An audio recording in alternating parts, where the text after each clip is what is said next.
We have Mrs. Tope Fajingbesi on our interview live right now. Tope Fajingbesi is a social impact entrepreneur, an author, an educator, communicator, builder, and the founder of SheEO, a global platform amplifying the voices and impact of women of African descent.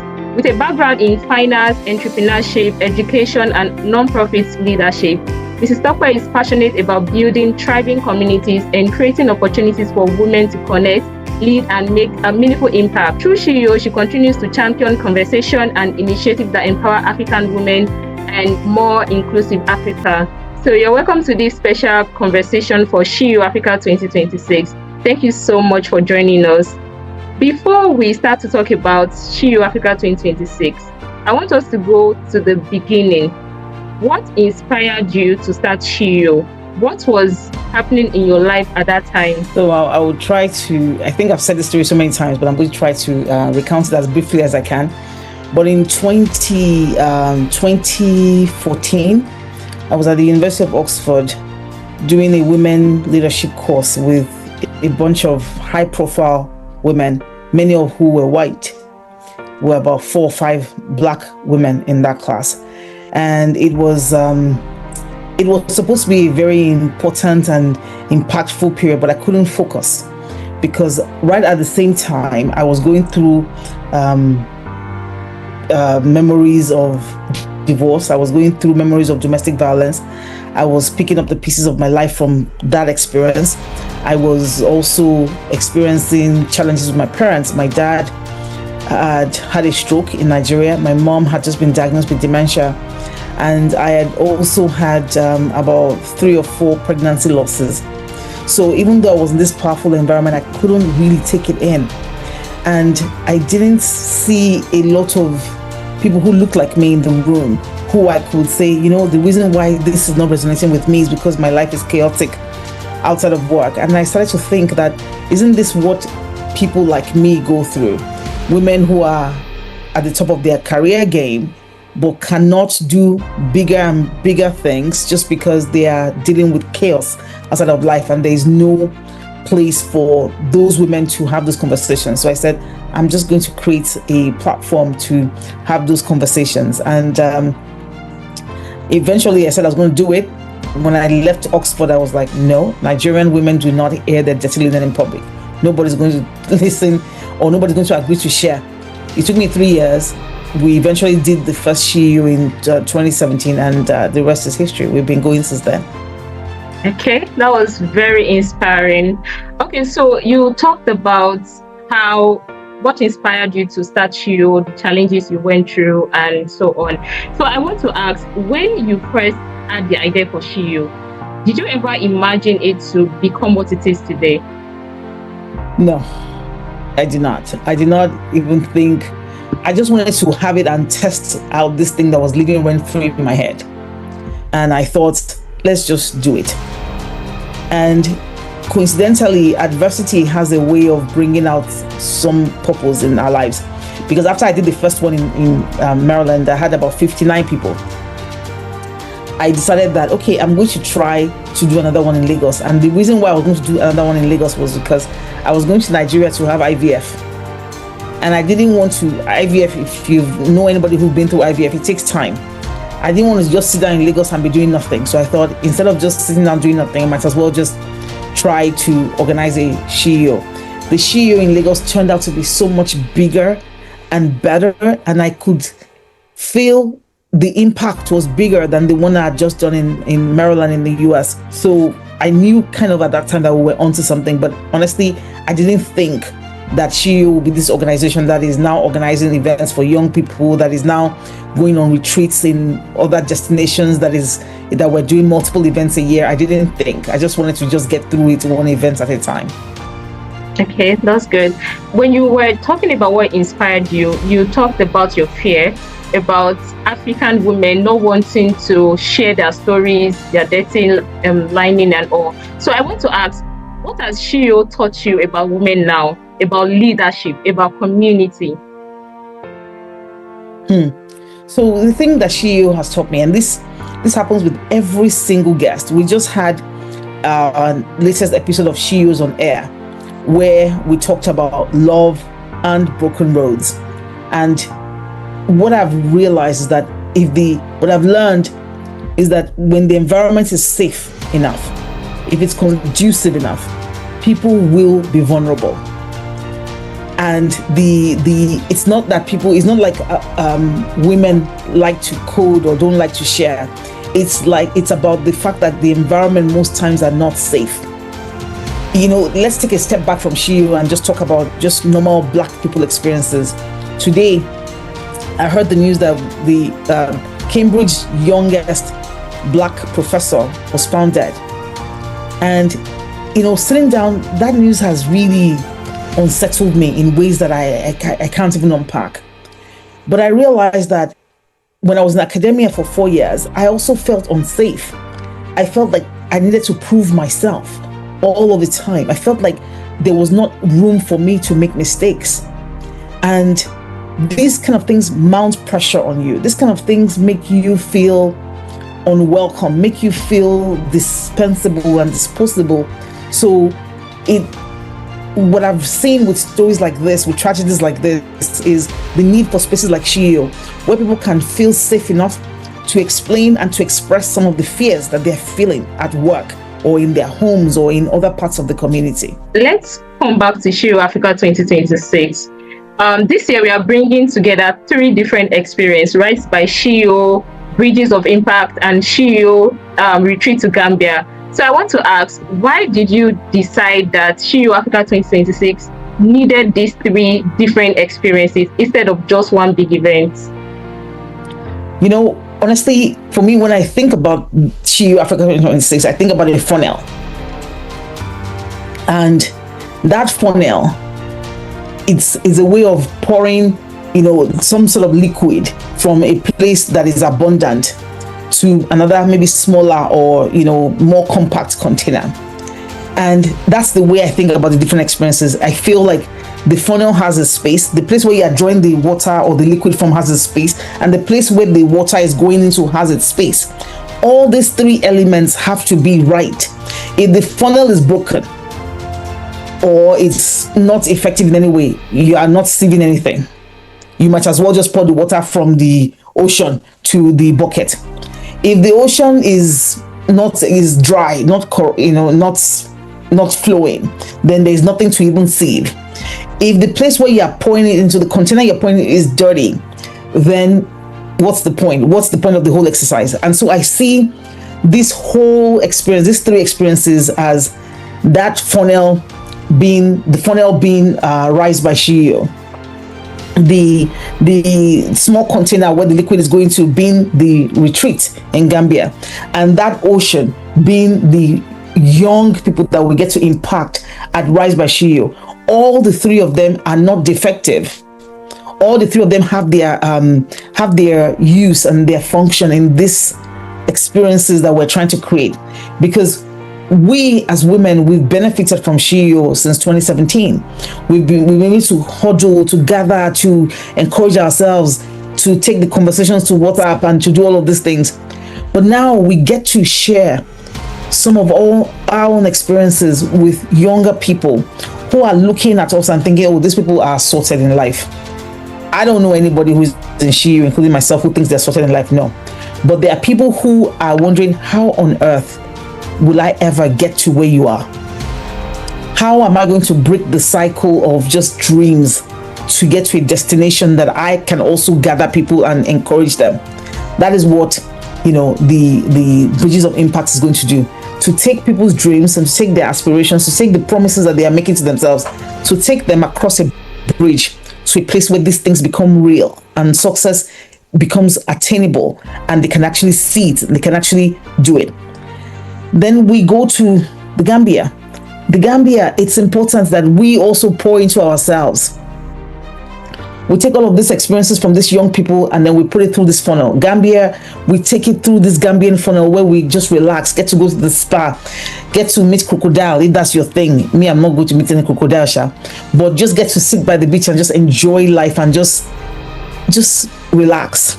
And then we come back on the 31st and we have this huddle with 100 women where we pour into ourselves such that we're ready to face the world on November 1st. So I'm very excited about the 3 different elements, because I think 3 of them hit different spots in terms of what we try to do at SheEO. Okay, I'm getting excited already, and I'm sure that everyone watching this will be excited as well. Now, you mentioned Bridges of Impact, and this is a very special one because this is the first ever Bridges of Impact, and we are really excited about what you present. So first, for those who are yet to hear about Bridges of Impact, what exactly is Bridges of Impact? What came about the idea? So, I was fortunate to have gone to university in Nigeria, but I've also been fortunate to have schooled at the tertiary level in the UK, as well as in America. And one of the things that I realized about Nigerian educational system, as good as it is, I'm not here to knock anything, is that there's something that's patently missing, which is the ability to join what you are learning in school with that outside world. Take me, for example. When I finished at the University of Lagos, I was the absolute best graduating student in my entire faculty of business administration. I went there, I did my thing, but I was not ready for the outside world, because when I started working, I realized that, number one, nobody was using the T type of accounting that we were taught in schools. People were now using vertical, systems, and I was like, why didn't they teach me this thing that is no longer in use? That's number one. Number two was, I didn't know where I was going to work. I did not know how to write a CV. I did not know where to drop the CV. I didn't even know the first thing about how to interview, what you should say or you should not say in an interview. And I was this brilliant student. I left school, I did ICANN, I was an ICANN prize winner. So I was intelligent, I was smart, but I was not prepared. The educational system did not prepare me for the real world. And one day I was doing NYC in NNPC, and I was flying on a private jet, on a small jet, going to Abuja with some of my ogas. And I saw this chief in front of me reading a newspaper, and I looked in the chief's newspaper and I saw my name inside. And I was like, please sir, can I have this paper? I can see my name inside. He gave it to me. I looked and I saw that Arthur Andersen, an American firm in Nigeria, was giving money to the top 5 students in ABU, Zaria, UI, Ife, Unilag, and one other university, and UNN. And I was one of the 5 students getting that money from Unilag. So I was like, whoever these people are, that they are giving money to people they don't know, I'm going to work for them. So when I got back to Lagos, I went to look for their office in Ikoyi. And when I got there, they asked me if I had a CV. I said, okay, I'll go and bring one. I wrote a CV. I dropped it at the gate. They called for an interview and I got the jobs. I made so many mistakes during the interview, but thankfully I got the job. This is what I'm hoping that today's students, if you're graduating in 2026 or you graduated last year or the year before, within 0 to 7 years, you can come to Bridges of Impact and not just hear my story about how I found myself in America, not just hear those stories, but actually connect with people who will look at your resume and say, maybe you should make this change. People who look at your LinkedIn profile and say, maybe you should connect with this person. People who would give you assessments that can say, maybe instead of doing engineering, you're supposed to be doing math. That sort of navigation is what we're trying to do for young people. What we didn't have, what we take for granted when we're in this part of the world, in America, in the UK, is what we're trying to bring to Nigeria. But it's not just for those who want to do 9 to 5 work, but also for those who want to do business. We're going to have a business builders hub where you come and talk to entrepreneurs and they tell you about systems, building systems, about marketing, about people, about raising capital, about doing, you get to ask a CEO of an organization any question you want. In which platform are people doing this? Where? This is what we want to create. That's great. So I like listening to these opportunities. I'm so excited already, and I'm sure that young people watching this as well, they would really want to come to Bridges of Impact. And we are saying that this event is going to be full of different opportunities and you wouldn't want to miss it. But I'm curious, I want to ask, why do you feel now is the right time to introduce Bridges of Impact? I think the best time to introduce Bridges of Impact was yesterday. the next best time is today, because Nigeria is currently, I think, the fourth or fifth most populous country in the world. But it's not the statistic that is important. What is important is that by 2050, Nigeria will surpass the US as the third most populous country in the world. By 2050, Africa will be the most populous continent, and Africa will be the most youthful continent as well. We're already one of the most youthful continents. The birth rate in Africa is not slowing down. Now just imagine, these people, we're churning out babies, we're churning out graduates, we're churning out, all these human beings, and they don't have anywhere to go. It's going to be a disaster for all of us, whether I'm sitting down in America or I'm sitting down in Nigeria, if we don't begin to become part of the solution. So for me, I think that if we didn't do it yesterday because we were napping, we better do it today. So you can hear Mrs. Tope now. This is why you should not miss the first Bridges of Impact at SheEO. So now let's look at the bigger vision. When we look at everything SheEO is building, it feels bigger than individuals' events. So I want to ask, what kind of future are you trying to create for African women through SheEO? So honestly, this is, when I say it, I even become scared myself. This is very bold, this is very ambitious. But by 2030, I want SheEO to be a network of 1 million women in all 54 states in Africa, all 54. The network of 1 million women who know that they can get into our community and find answers to questions that they're having. They can get into our community and look for sisters in a place, whether they're looking to go to Uganda on vacation and they're thinking, you know what, I want to stay with a SheEO sister. I know I can find it in the community. Or I'm going through a rough patch in my marriage, or I'm trying to have a baby and I've been, just challenged with infertility. I can go on the SheEO platform and find somebody who will be a peer mentor to me. Or they are trying to find a job and they want to get, a leg up. They can find that support. I want to build a supportive network of 1 million women. And these 1 million women will go into their own communities and impact the women. Now, if our focus is on women, why are we including men in Bridges of Impact? The truth is, when it comes to young people and even older people, the problems of getting your leg up in your career or your business is not a women problem alone. It is a gender neutral challenge. So we want to make sure that we support both genders, especially because these women that we want to be good, if they go and marry men that have no ambition and have no work, the women go or they will suffer. So why don't we just carry everybody along? And that's why even in Rise by SheEO, we bring men to segments and interview the men so that we can also learn from one another. So this is my vision, that 1 million women are in this community supporting one another, forming a sisterhood that transcends borders. Okay, one final question. So if you could invite every woman watching this to join us at SheEO Africa 2026, what will you say to them? I'll say, whether you have something to give or you think you have something to get, one experience in SheEO will resonate with you. You just have to find out which one.